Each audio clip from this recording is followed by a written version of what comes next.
Indexes हर एक का जो इंडेक्स है वो कहां से कहां तक वेरी करेगा, 0 से लेकर 10⁻⁶ -1 तक वेरी करेगा।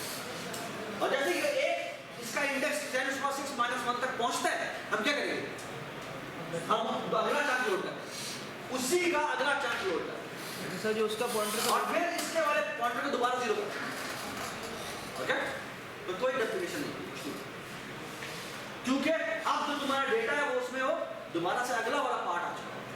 लेकिन उसका भी तो पॉइंटर था जो उस जंग को पॉइंट कर रहा था। क्या उसका भी एक अपना पॉइंटर था ना उस जंग का, जो उसको पॉइंट कर रहा था, तो वो भी तो उसमें इंसर्ट होता जाएगा अगर वो सॉर्टेड आउट। नहीं समझ बात क्या सर, एक उस जंग का भी अपना होगा ना पॉइंटर, ये तो आगे मूव करता हो गया है, ठीक है, जो उसका पॉइंटर था वो भी कहीं स्टैंड कर रहा है, वो भी फिर कॉपी होता रहेगा उसमें।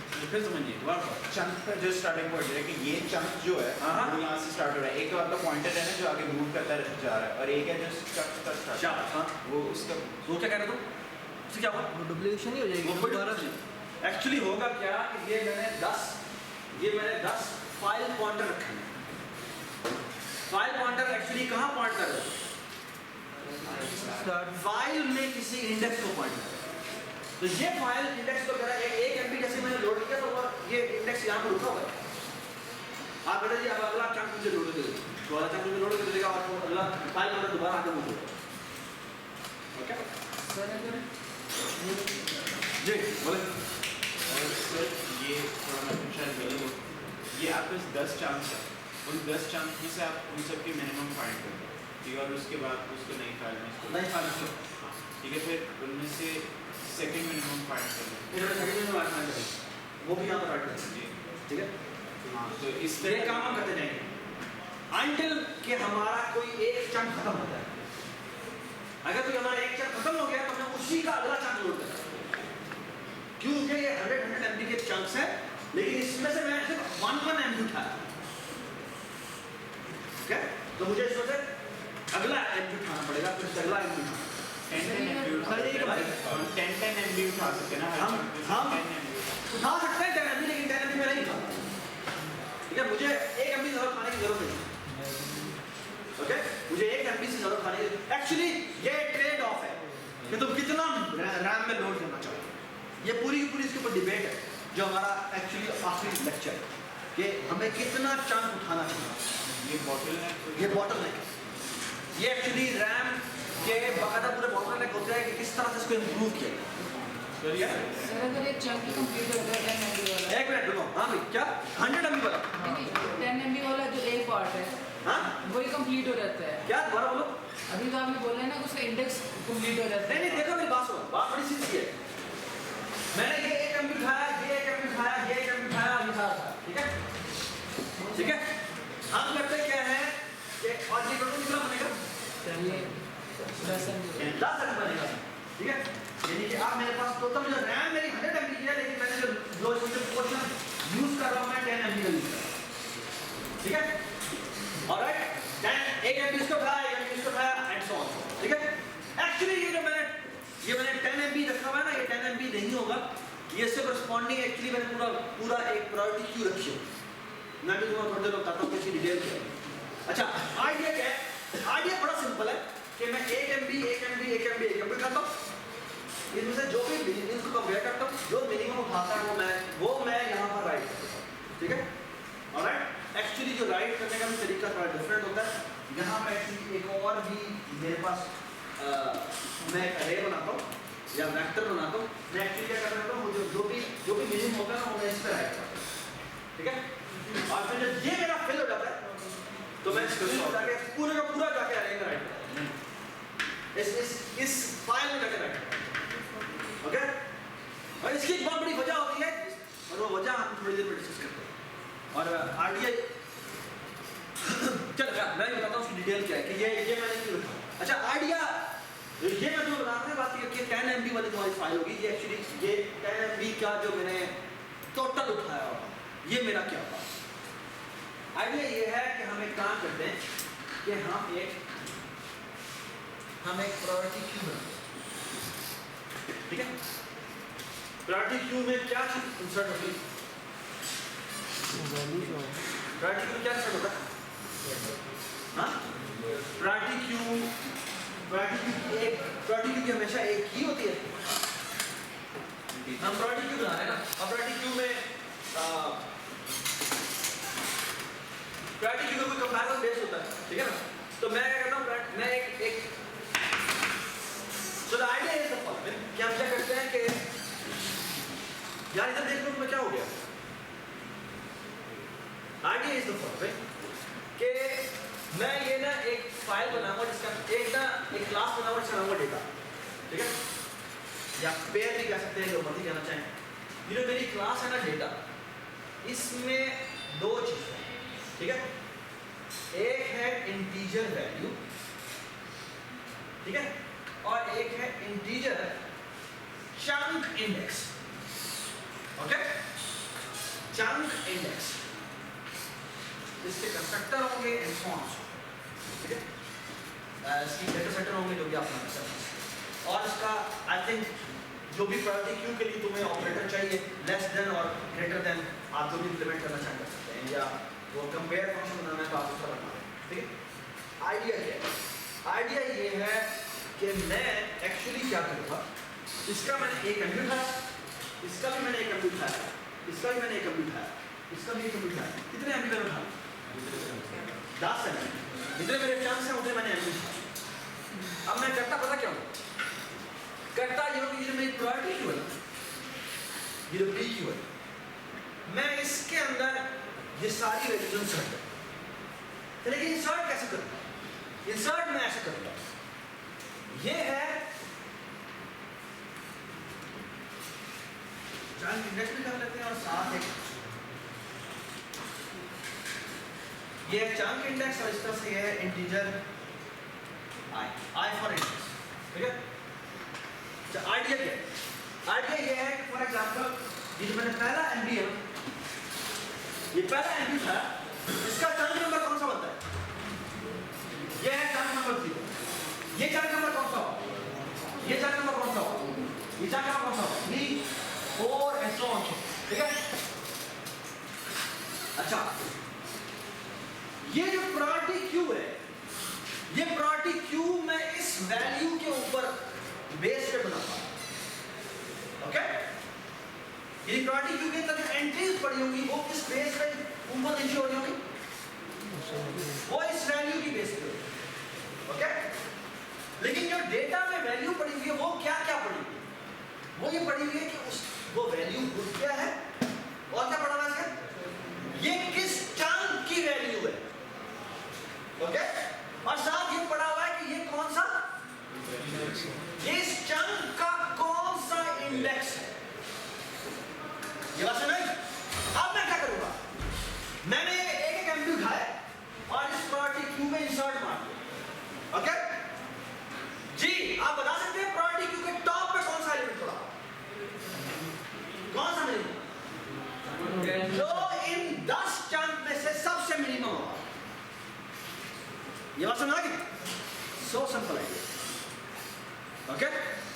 मैं उसको एक्सट्रैक्ट मिनिमम करूंगा, रिमूव करूंगा और जाकर यहां पर ये वैल्यू आउटपुट करूंगा, दैट्स इट। ये मेरा काम। तो ये 10 एमबी, ये एक एमबी मैंने प्रायोरिटी क्यू इंसर्ट किए और साथ सिर्फ मैं एक चीज चेक करता गया कि कहीं ये index double equal to 10 MB पूरा तो नहीं हो गया। ये जो भी वैल्यू मैंने निकाली है वो ये आई वैल्यू जो है वो ये 10⁻6 - 1 तो नहीं है। अगर वो 10⁻6 - 1 मतलब क्या है? वो पूरा खाली है। इसका मतलब है वो चंक आपका खाली हो गया। क्या करना चाहिए आपको?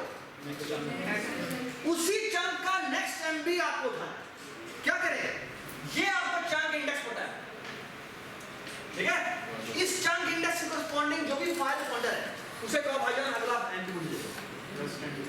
वो अगला एमबी उठाएगा और इस प्रायोरिटी क्यू में दोबारा से इंसर्ट करेगा, दैट्स इट, ओके ओके।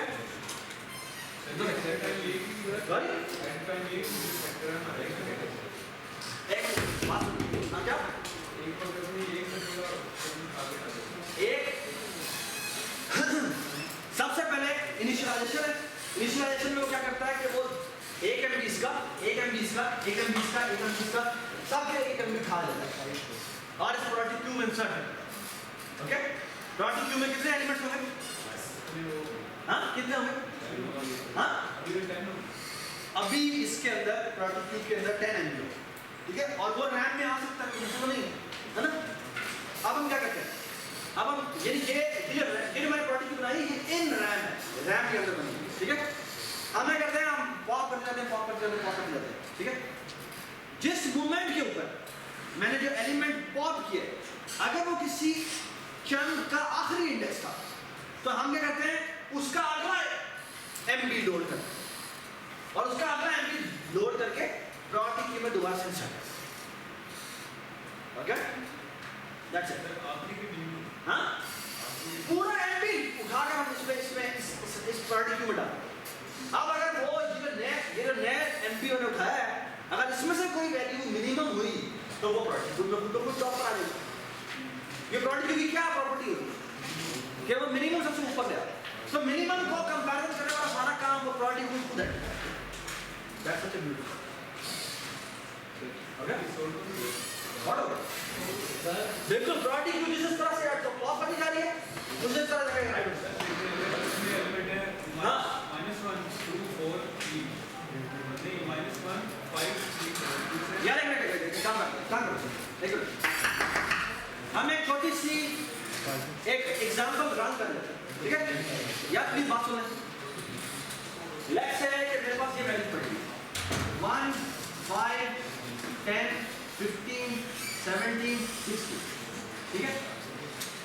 अगला चैंक है, इसमें वैल्यू पड़ी नहीं है, फॉर एग्जांपल 2 6 8 10।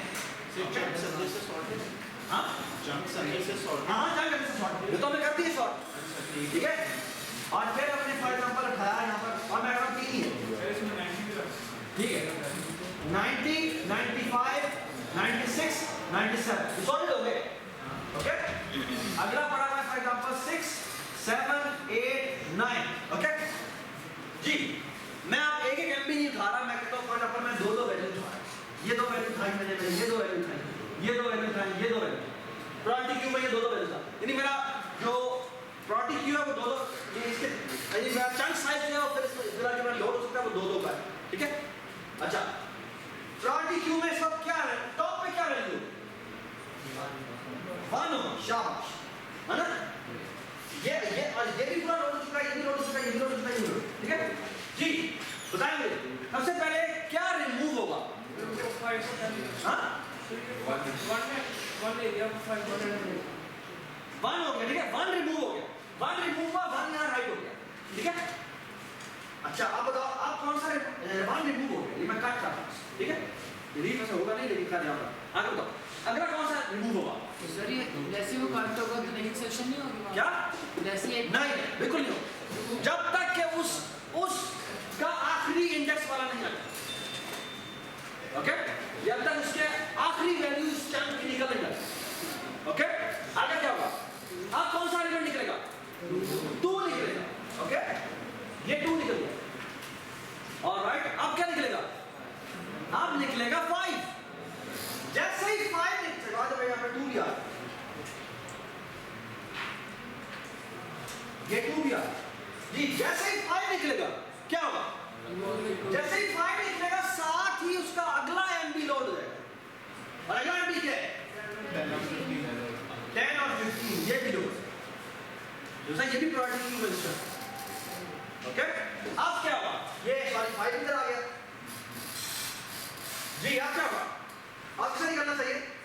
6 निकलना चाहिए, 6 ये निकल गया, फिर 6 निकल गया, फिर क्या निकलेगा?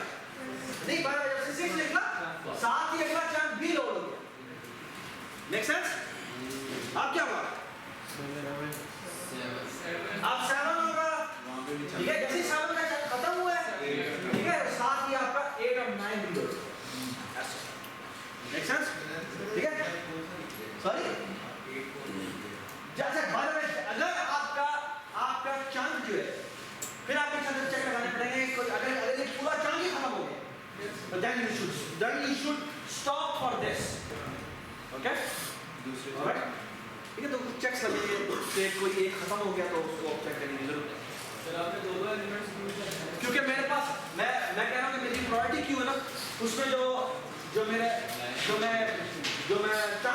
चंक के अंदर जो मैंने चंक उठाने को दो साइज, पहले मैंने 1 MB दिखाया था, लेकिन मैं कह रहा हूँ एग्जांपल तौर पे 1 MB तो नहीं रख सकता, तो मैंने सर इसमें ये है कि जो आप एक के लिए उठा रहे हैं, यार प्लीज बात सुन लो।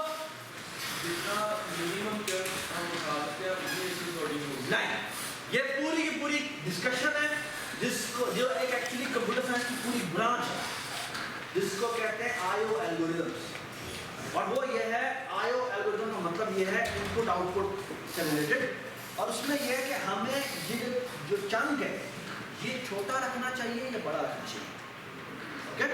क्योंकि एक बहुत बड़ी जो डिबेट मैंने अभी बताया ना वो ये है कि भाईजान एक्चुअली हम अपना टॉपिक शुरू करते हैं, ओके? जो हमारा आज का लेक्चर है, अच्छा उसकी जो साइंस है ना वो बहुत खूबसूरत है।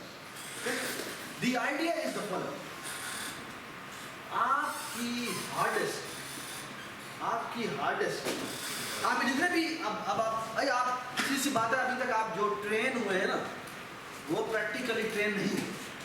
आप डेटा स्ट्रक्चर के जितने भी आपने प्रॉब्लम सॉल्व किए ना वो कोई भी रियलिटी बेस्ड आपको प्रॉब्लम नहीं दिया, ये आपके साथ बहुत बड़ा धोखा हुआ है, ठीक है?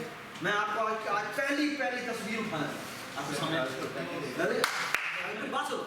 आइडिया इज कि भाईजान आपके रियलिटी में जब भी प्रॉब्लम आते हैं वो प्रॉब्लम छोटे नहीं होते, आपके सारे के सारे यूजली प्रॉब्लम्स जो होते हैं उसमें डेटा आपका हार्ड डिस्क पे पड़ा होता है, हार्ड डिस्क पे डेटा, और वो भी छोटा नहीं होता, वो ह्यूज डेटा होता है, I mean gigabytes even terabytes में डेटा पड़ा होता है, और वो पूरा रैम में लोड नहीं हो सकता। You have to design algorithms जो इस तरह के हो, ओके? जो अगली बड़ी इंपॉर्टेंट बात है वो ये है कि भाईजान अगर आपके पास ऐसा एल्गोरिथम डिजाइन करने को आ जाए, तो ये बात याद रखें कि वो काम जो आप रैम में करते हैं, यानी रैम में अगर डेटा लोड हुआ है ना, जो रैम में डेटा लोड हुआ है उसके ऊपर कोई प्रोसेसिंग कर रहे हैं आप, ठीक है? वो जितना टाइम लगता है और एज कंपेयर टू वो जो उसको हार्ड डिस्क से मंगवाना पड़ता है, ओके? जब भी आप कहते हैं रिक्वेस्ट करते हैं हार्ड डिस्क से मुझे वो डेटा ला दो, आपका CPU ये जो परफॉर्मेंस कर रहा होता है, जो प्रोसेसिंग कर रहा होता है, ये बस बैठा है। दोनों की प्रोसेसिंग में, दोनों की जो प्रोसेसिंग स्पीड है उसमें इतना फर्क है कि जमीन आसमान का ऐसा फर्क नहीं कहते। मेरा एडवाइजर इस चीज़ को इस तरह से कहता था कि भैया इमेजिन करें तो दोनों की स्पीड में कुछ इतना फर्क है कि आपकी एसेंशियली जो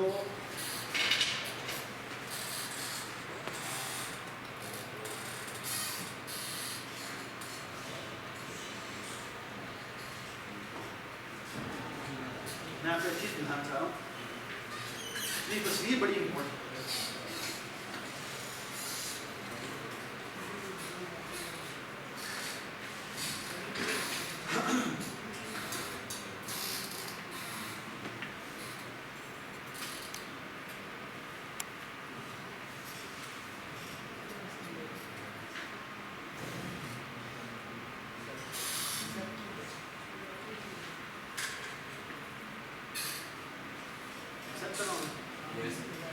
कभी बार करते हैं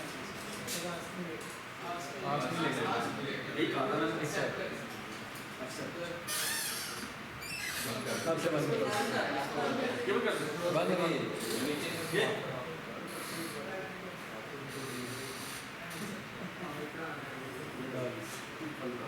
आ जाओ।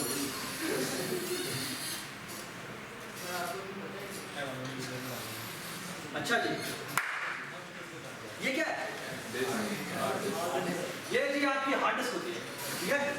आपकी जो हार्ड डिस्क होती है ना, हार्ड डिस्क में और रैम में बहुत फर्क होता है।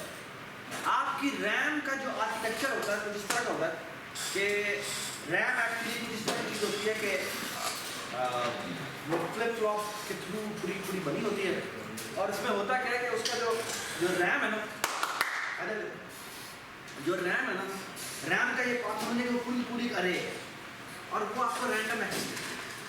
और रैंडम एक्सेस करने के लिए उसके आपको याद अरे के अंदर जिस तरह से अरे के अंदर आपके इंडेक्सेस होते हैं, इस तरह ना आपकी कुछ समझने की जो अरे जो रैम है ना, रैम एक्चुअली पूरा फिजिकल आर्किटेक्चर है पूरी, और उसके अंदर कुछ पिन्स आ रही होती हैं वो मल्टीप्लेक्सर वगैरह के, और आप क्या करते हैं कि जो भी आप उसको एड्रेस देते हैं मुझे रैम का फलाना इंडेक्स में जो भी पड़ा हुआ है वो दे दो, तो एक्चुअली वो सिलेक्शन पिन्स होती हैं वो ऑन होती है। और उस ऑन होने से होता क्या है कि सिर्फ वही एड्रेस इनेबल होता है, वही एड्रेस इनेबल होता है जिसका डेटा हमें चाहिए होता है। ओके, तो बाकी सारे का तो खुद डिसेबल हो जाता है और आगे एक्चुअली फिर उसी की आउटपुट पहुंच जाती है जिसकी हमें रिक्वायर्ड होती है। ओके, तो रैम की जो सबसे खूबसूरत प्रॉपर्टी है वो ये आप जहां से मर्जी एक्सेस करना चाहें कर सकते हैं, और सबके ऊपर इक्वल टाइम लगता है, सबके ऊपर। ये नहीं कि आप 0th इंडेक्स से आप एक्सेस करना चाहें या आप आखिरी इंडेक्स से एक्सेस करना चाहें, बिलियन एंट्री एक्सेस करना चाहें, उसको एग्जैक्टली सेम टाइम। ये बात समझ आ गई? ये सबको बात समझ आ गई? अगली बात, हार्ड डिस्क में ऐसा नहीं होता। हार्ड डिस्क में आपकी फिजिकल मोशन होती है इसमें, क्योंकि ये हार्ड डिस्क जो में जो पूरा आर्किटेक्चर है उसमें कुछ इस तरह की चीज़ें कि जो प्लेट्स होती हैं, हमने ये एक्चुअली राउंड प्लेट्स होती हैं और ये राउंड प्लेट्स में घूम रही होती हैं, और ये लेट्स इसकी कुछ डिफरेंट रेट्स हैं, कुछ होती है 70, 50, 400 आरपीएम उनकी स्पीड होती है, किसी की 7500 आरपीएम स्पीड होती है, ये रेवोल्यूशन पर मिनट, ठीक है ना, यानी 5400 रेवोल्यूशन पर मिनट स्पीड से वो मूव कर रहा है। ये समझ आई बात? 5400 रेवोल्यूशन पर मिनट, इसका मतलब बड़ा क्या है? ये तो सिर्फ 5400 दफा यूं घूमता है, 5400 दफा तो बहुत दफा होता है, ठीक है। लेकिन जो अगली बात है वो ये कि जो रैम में से डेटा एक्सेस होता है, जो रैम में से डेटा एक्सेस होता है वो बहुत फास्ट होता है। वो कुछ इस तरह होता है, for example 50 nano second, 50 nano second आपका रैम में से कुछ डेटा उठा लो ना तो 50 नैनो सेकेंड में उठा लो, 50 नैनो सेकेंड में उठा लो। ओके, ये समझ में आ रही बात? 50 नैनो सेकेंड में उठा देगा। यानी अगर मैं आपको सिर्फ ये कह दूंगा कि मैंने पूरे रैम में पूरा डेटा पड़ा हुआ है, मैं आप लेट से 1 GB की रैम है, 1 GB की रैम, और मैं आपको कहूँ कि मैंने पूरी की पूरी रैम की सारी एंट्रीज रीड कर ली, कितना टाइम लगेगा? Any guess? कितना टाइम लगेगा? रैम का साइज मल्टीप्लाई 50 नैनो सेकेंड और 50 सेकेंड में वो पूरी की पूरी वैल्यू मिल जाएगी। 50 सेकेंड में वो सारा की सारा, एक्चुअली 50 से 1 सेकेंड से भी कम में वो पूरी की पूरी रैम की वैल्यू मिल जाएगी। नैनो होता है उसको 9 होता है, ठीक है ना, तो वो ऐसे ऐसे रीड होगा बेटा, ठीक है। रैम की सारी वैल्यू जो मैंने रीड करनी हो ना, रैम में सारी वैल्यू पड़ी हुई है, उन सबको वो विदिन सेकंड रीड कर लेगा अगर रैम में पूरा डेटा लोड हुआ, ठीक है। उसकी निस्बत अब आप यहाँ पर ये अगर आपने हार्ड डिस्क में से डेटा उठाना है, हार्ड डिस्क में कहा कि मैंने ध्यान से डेटा उठाना है, ठीक है। और एक्चुअली होता है कि ये प्लेट्स होती हैं जो यू मूव कर रही होती हैं, जो भी इसकी स्पीड होती है 5400 7000 रेवोल्यूशन पर मिनट के हिसाब से, ठीक है। एक्चुअली अगर मैं तुम्हें कहूँ कि मैंने फॉर एग्जाम्पल यहाँ से डेटा उठा के लाना है, ठीक है, अगर ये 7000 रेवोल्यूशन, अगर मैंने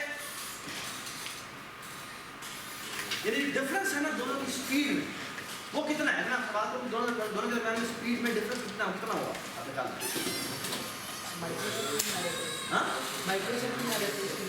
तकरीबन जो डिफरेंस है वो 6 ऑर्डर मैग्नीट्यूड का फर्क है। 6 ऑर्डर मैग्नीट्यूड का मतलब यह है कि 10⁻⁶ का डिफरेंस है। यानी कि अगर मैं उसे कह दूं कि भाईजान ये डेटा मेरा चला रैम में नहीं पड़ा हुआ, अब जाके तुम रैम हार्ड डिस्क से उठाकर लाओ, तो आपका जो प्रोसेसर है, इधर आपका जो प्रोसेसर है वो तकरीबन 10⁻⁶, यानी कि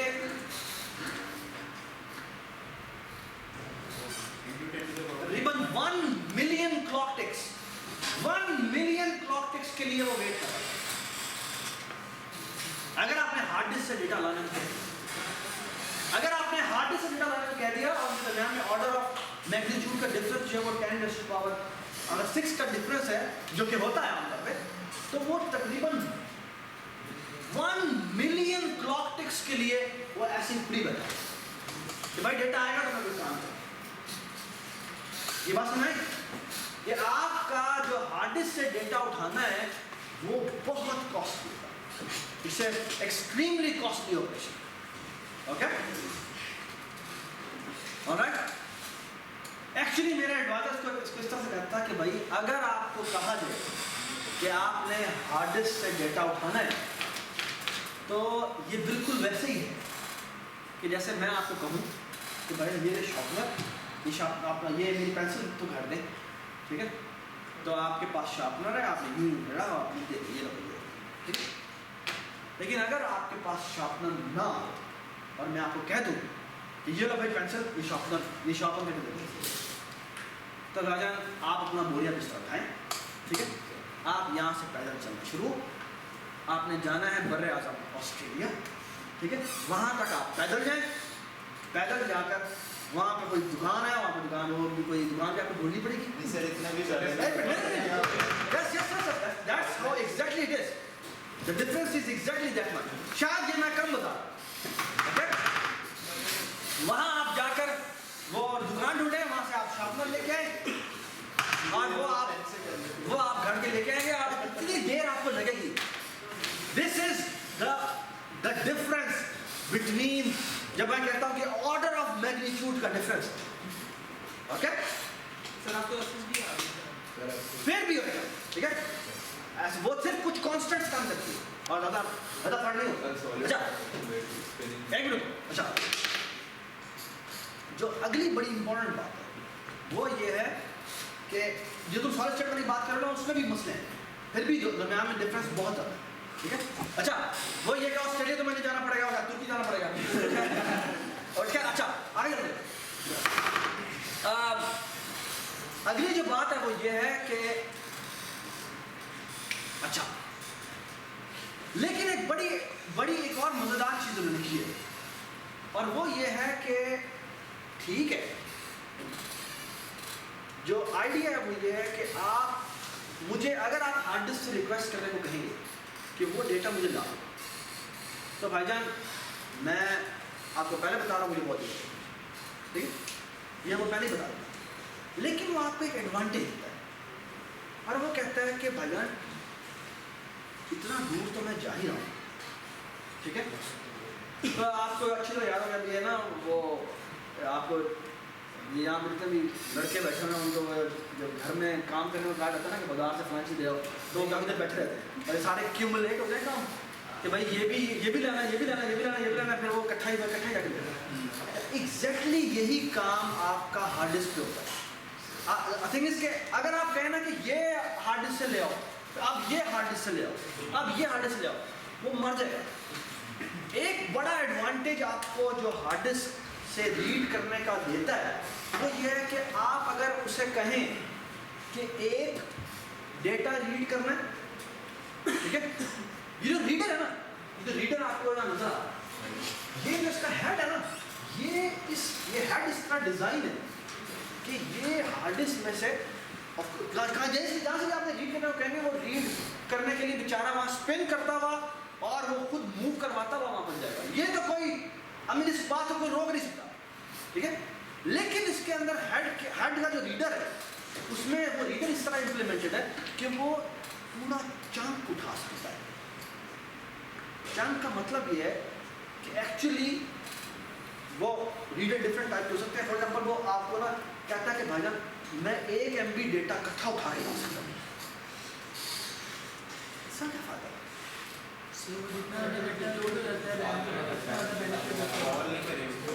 आपको ठीक है, एक आपने मुझे एक वैल्यू रीड करने को कहा, वो रीड करने के लिए मुझे वहां जाना पड़ेगा, लेकिन आपको मैं एक बड़ी एडवांटेज और भी दे रहा हूं और वो ये कि आप चाहें ना तो मैं आपको 1 MB भी उठा के ला दे सकता हूं, वो भी उतना ही देर में लगा। अब उस पहले ये था कि उसको हर एंट्री के लिए वेट करना पड़ा था, लेकिन आप 1 MB इकट्ठा उठा के ले, क्या हो सकता आप उसको जब तक वो अगला एमबी का रिक्वेस्ट उसको जाती है, आपका प्रोसेसर पीछे उसके ऊपर काम कर सकता है। ये बात समझ? Okay, this field of computer science जिसमें आपकी एल्गोरिथमिक डिजाइनिंग कंप्लीटली बदल जाती है, वो एक्चुअली बिल्कुल इसी बात पर बेस्ड है कि आपका हार्ड डिस्क से डेटा उठाना, वो आप इस तरह एल्गोरिथम डिजाइन करें कि आपके चंक्स उठाकर वो लेके आएगा। उन चंक्स को एक्चुअली पेजेस कहते हैं। ओके, ऑपरेटिंग सिस्टम की इसकी जबान में उसको ना पेजेस कहते हैं कि वो आपको अगर आप कहें ना कि उसको एक बाइट रीड करना है, वो एक बाइट नहीं रीड करता है। वो कहता है मैं फॉर एग्जांपल 1 किलो बाइट उठाऊंगा, ठीक है। उसका जो मिनिमम पेज का साइज होता है ना, वो 1 KB होता है। कभी आपने नोटपैड में फाइल बनाई है, अगर आप एम्प्टी फाइल बनाए तो उसमें एक कैरेक्टर भी लिख देना, उसका साइज 1 KB होता है या 4 KB होता है। वो डिपेंड करता है कि आपने हार्ड डिस्क किस तरह से फॉर्मेट की है, उसने क्या फॉर्मेट रखा है। वो एक्चुअली मिनिमम पेज साइज होता है। So the great idea behind this reading from hard disk is कि हम क्या करते हैं कि हम इकट्ठा डेटा उठाना चाहते हैं, ठीक है। अच्छा, फिर सवाल ये पैदा होता है कि इकट्ठा हम सारा उठा लेते हैं, क्या मसला होता है? मसला ये रैम छोटी है, आप सारा डेटा उठा सकते हैं, लेकिन मसला ये कि फिर आपकी बोतल में रैम आ जाता है। मेरी रैम भी छोटी है, अगर मैं रैम पूरा डेटा लोड कर लूंगा तो फिर वो रैम में आएगा ही नहीं, ठीक है। आपकी अगर 1 GB की रैम है और आप कहते हैं जी मुझे 3 GB का डेटा उठा के ला दो, वो तो कर नहीं सकता, तो फायदा हो जाएगा। ओके, ये बात समझ, ठीक है। ऑलराइट, सो फार सो गुड। अच्छा, सो द आइडिया इज कि हम हार्ड डिस्क से डेटा उठाने में बहुत देर लगती है, इस काम को मिनिमाइज करना चाहते हैं, ठीक है। उसको मिनिमाइज करने के लिए एक फंक्शनैलिटी हमें मैकेनिकल इंजीनियर ने दे दी है, और वो ये है कि पहले आप मुझे कोई डेटा उठाने को कहेंगे ना, तो मैंने रीडर इतना अच्छा बना दी कि ठीक है उसको फिजिकली मूव जाना पड़ता है, लेकिन वो इकट्ठा डेटा उठा के ला सकता है। ओके, ऑलराइट, ये बात समझ आ गई, ठीक है। अच्छा,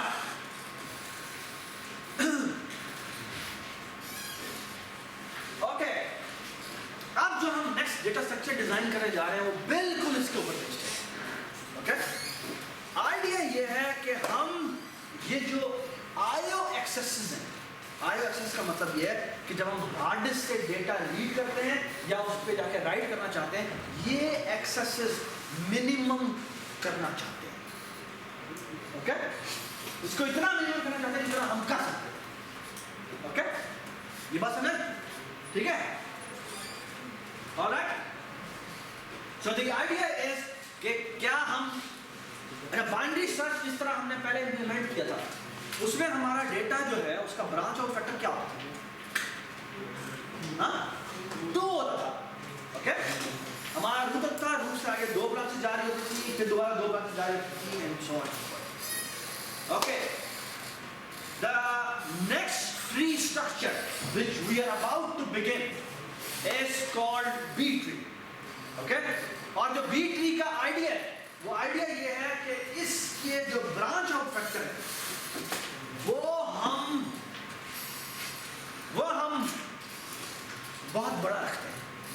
ओके, और वो बड़ा क्या होता है वो उसके ऊपर पूरी डिबेट है, ठीक है। वो अगर आप इंटरेस्टेड हो तो आप पढ़ सकते हैं। हम कहते हैं फॉर एग्जांपल वो कोई भी क्वांटिटी टी हो, ओके, कि हमारा जो ब्रांच आउट फैक्टर है ना वो एक काफी बड़ी वैल्यू है। ओके, ऑलराइट, अच्छा जी, हमें कुछ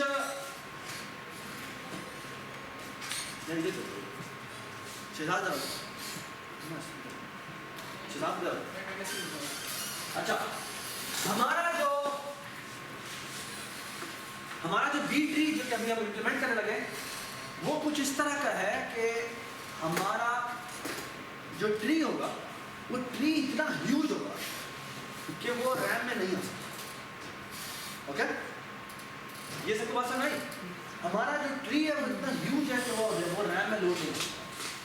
यानी डेटा जो हम स्टोर करने के लिए जा रहे हैं वो डेटा GB 300, 200, 500, 600 GB का डेटा, ठीक है, जिसको ये बुक जिसको हम यूज़ कर रहे हैं वो सैटेलाइट डेटा कहता है। ये सैटेलाइट डेटा जो यूजली हम यूज़ करते हैं, नासा वाले यूज़ करते हैं, वो डेटा थोड़ा नहीं होता। ठीक है, आपकी हमें पता नहीं कितने GB मुझे उसका कैमरा लगा हुआ है ना, जो नासा वालों ने भेजा हुआ है वो ऊपर, उसका नाम क्या है, बहुत सारे हैं, आई थिंक नाम क्या था,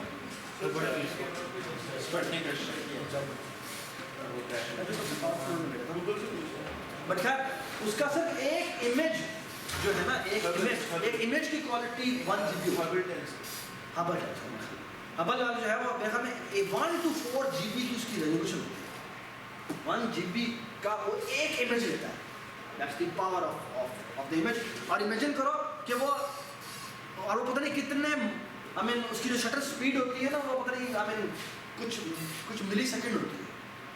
ठीक है, तो वो एक इमेज जो लेता है वो 1 GB साइज का होता है, तो वो कितना डेटा भेज रहा है। ठीक है, तो उस केस में आप इमेजिन करें कि आपने प्रोसेसिंग करनी हो, ठीक है, तो आपको तो लगता जाएगा। ठीक है, यानी 1 MB का डेटा इतना बड़ा हो जाना है कि वो आपकी रैम तो आपका समझ नहीं है। ठीक है, तो अगर आपने ऐसे एल्गोरिथम लिखे जो इमेजिन करते हो कि सारा डेटा रैम में लोड हो सकता है, तो ऐसा पॉसिबल है। ये बात समझ? ठीक है, एक्चुअली एक रैम वाली बात भी भूल जाओ, एक हार्ड डिस्क वाली बात भी भूल जाओ, एक्चुअली एक कंप्यूटर वाली बात भी भूल जाओ। उधर तो डेटा मल्टीपल कंप्यूटर पे पड़ा होता है, तो वहां पर तो इवन और कॉम्प्लेक्सिटीज आ जाती है कि आपके जो हार्ड डिस्क आपका पूरा कुछ क्लाउड होता है, और वो सीरीज ऑफ कंप्यूटर जिसके ऊपर डेटा पड़ा होता है और उसके ऊपर प्रोसेसिंग होती है। सो आपके जो डेटा स्ट्रक्चर की डिजाइनिंग वो कंप्लीटली डिफरेंट हो जाएगी। ठीक है, ओके ओके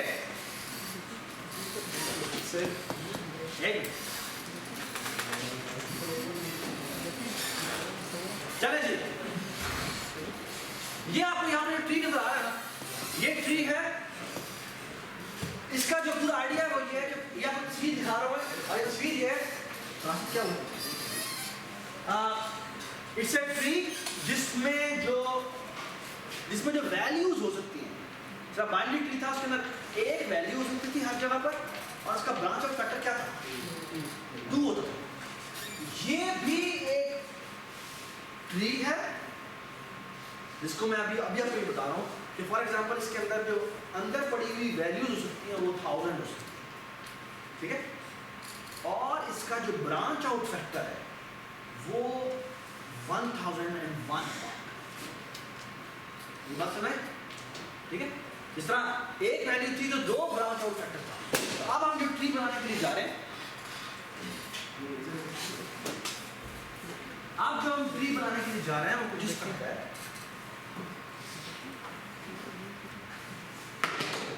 कि यहाँ पर, चलो मैं छोटी सी एग्जांपल ले लेता हूँ कि फॉर एग्जांपल यहाँ पे है 100 200। ओके, यहाँ पर जो एग्जांपल बता रहा हूँ वो एक्चुअली इसमें जो वैल्यूज पड़ी हुई हैं वो 3 है, और जो उसका ब्रांच आउट फैक्टर है वो एक्चुअली कितना होगा,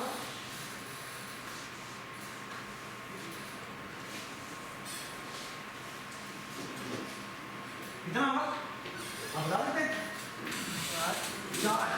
ठीक है, ओके, तो एक उसका सबसे जो पहली वैल्यू पड़ी है उसके लेफ्ट पे, फिर इन दोनों के मिड पे, फिर इन दोनों के मिड पे, फिर इसके राइट साइड।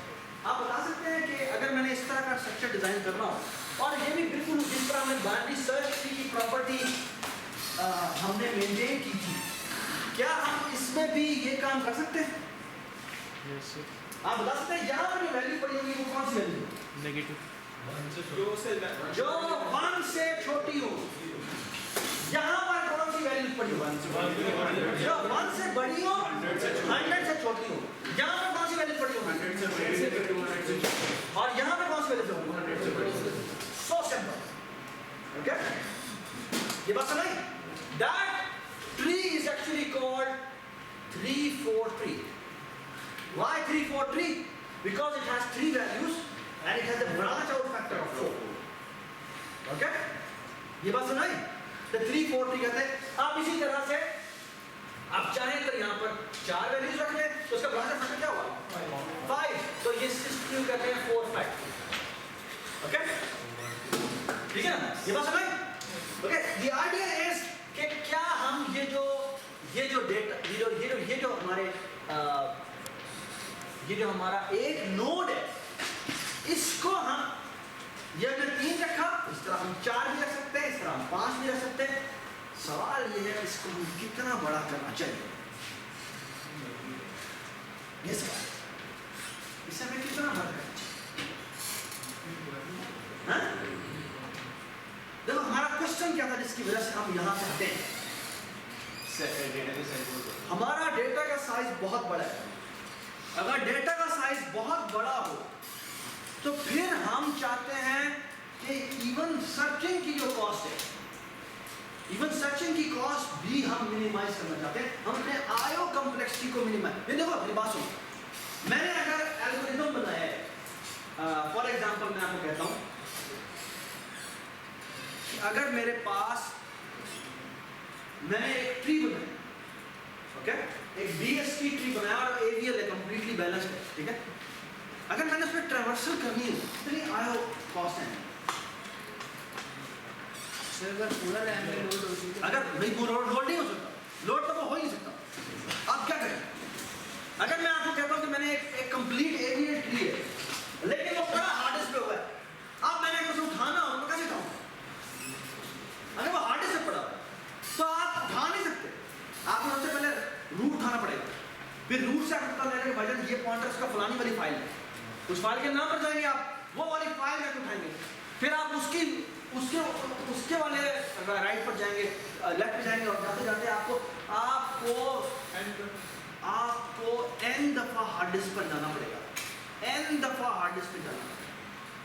और अगर आपका डेटा फॉर एग्जांपल 1 GB का हुआ, 1 GB का हुआ, ठीक है 1 GB का हुआ, और आपको बता दो अगर आपको कहा जाए ना कि आपका प्रोग्राम एक ऐसा है जो 1 GB यानी 10⁻9 आईओ कॉल्स कर रहा है, आईओ कॉल्स कर रहा है, अगर इतने कोई प्रोग्राम आईओ कॉल्स कर रहा हो ना तो इसका मतलब पता क्या है, इसका मतलब है इसके एटलीस्ट 4-5 दिन लगे सिर्फ उसको एक ट्री को आउटपुट करने में 4-5 दिन। That's the complexity. Okay? I mean वो मर जाएगा, इसे मैं 1 GB कह रहा हूँ, ये 5 GB 6 GB 10 GB हो जाए तो आप बैठ जाएगा, ये कुछ नहीं कर सकता।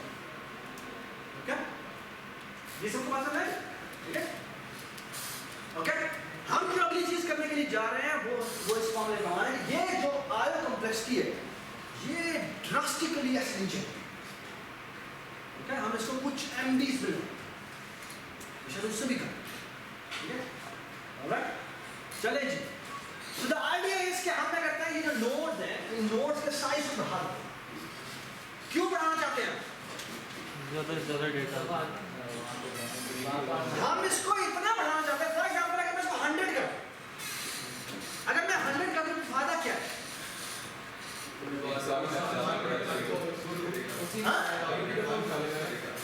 एक्चुअली अगर तुम देखो तो इस साइज को 100 करने से ये होगा ब्रांच आउट फैक्टर बढ़ेगा। फॉर एग्जांपल मैंने सर्च कर रहा हूं, पहले सर्च करने के लिए मुझे 1 GB के लिए पता नहीं 20 दफा या 30 दफा नीचे आना पड़ेगा। इसमें देखो अगर मेरा नोड साइज 1000 यानी मेरे ब्रांच आउट फैक्टर 1001 है, ठीक है, तो देखो ये सिर्फ 2 लेवल पर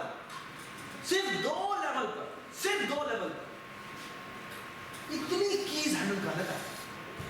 कितनी है जी? 1 बिलियन कीज को ये हैंडल कर लेता है सिर्फ 2 आईओ एक्सेस पर। यानी अगर आपका 1 बिलियन वैल्यूज हो जिनमें से कोई वैल्यू सर्च करनी हो, आप हार्ड डिस्क में से 2 दफा जाएंगे, 2 दफा के बाद खत्म, आपको कुछ भी सर्च दोबारा आया कॉल नहीं करनी पड़ेगी। That's the advantage. पहले आपको कितनी दफा नीचे आना पड़ता, आप सिर्फ 2 आईओ कॉल्स पर आपने रिड्यूस। ये बात याद रखिएगा कि 2 कॉल मैं इसलिए कह रहा हूं क्योंकि ये जो सबसे टॉप वाली जो रूट होता है ना, ये रूट हमेशा रैम में होता है, ठीक है। ये जो रूट एलिमेंट होता है ना, ये हमेशा रैम, ओके, ठीक है। उसकी बेस पे अगला कौन सा लोड करना है वो हम को डिसाइड करते हैं, वो मैं वो पूरा उसका ब्रांच और बताता है, कौन सी वाली ब्रांच बताता है, ओके। ये बात समझ गए। एक और बड़ी इंपॉर्टेंट बात वो ये कि ये जो आईओ बेस्ड एल्गोरिथम्स होते हैं, ये जो आईओ बेस्ड एल्गोरिथम्स होते हैं, उसमें यूजुअली जो कम्प्लेक्सिटी होती है वो सिर्फ और सिर्फ आईओ की होती है।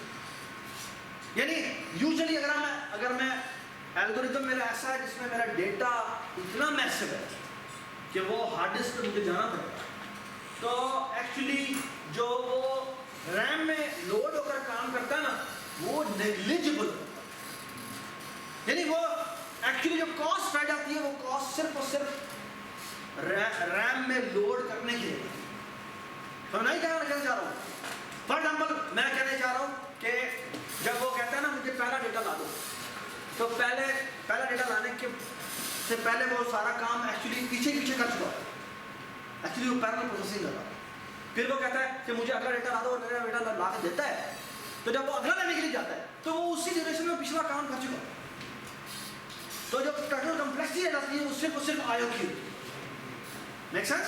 क्योंकि रैम में अगर जो पड़ा होता है वो इतना हमने अभी डिस्कस किया था कि वो यूजुअली वो सारा का सारा रैम में जो भी काम होता है ना वो ऐसे होता है, बट हार्ड डिस्क से लाने के लिए उसे बहुत देर लगती है, इसकी वजह से आपकी जो टोटल कम्प्लेक्सिटी रह जाती है उसे हार्ड डिस्क की होती है।